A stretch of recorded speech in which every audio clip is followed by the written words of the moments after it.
Светлана, очень интересно, что вы упомянули тему про язык и храп. Как себя избавить от храпа? Просто замучил, сил нет. Храп. Ну да, такая неприятная вещь.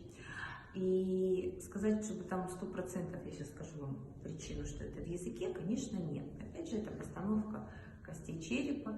Это когда заваливается, углубляется верхняя челюсть, она углубляется туда вовнутрь, и язычок верхнего неба, он начинает прикасаться к языку, из-за этого получается храп.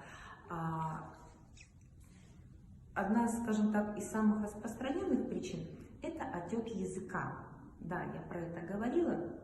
То есть язык, казалось бы, вот он у нас здесь и работает 24/7, и на видном месте вы попробуйте его помассировать. Салфеточкой аккуратно за кончик языка взяли, оттянули и мягко с двух сторон.